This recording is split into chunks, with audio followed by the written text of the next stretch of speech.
สวัสดีค่ะวันนี้อิ่มก็จะมาแนะนำเค้กอีริกนะคะเป็นสกุชชี่นะคะเคยแนะนำให้ดูสีน้ำตาลช็อกโกแลตกับสีแดงไปแล้วรอบนี้เป็นสีเหลืองค่ะ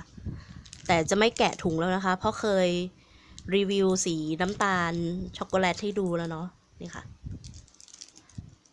สีเหลืองก็อย่างนี้นะคะนี่ก็จะเป็นป้ายของเขาเนาะก็ next eric นะคะนี่ eric นะคะ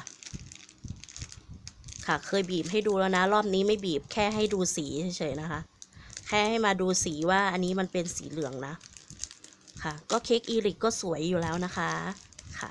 ก็ตามไปซื้อกันได้ที่แผงค่ะสวัสดีค่ะ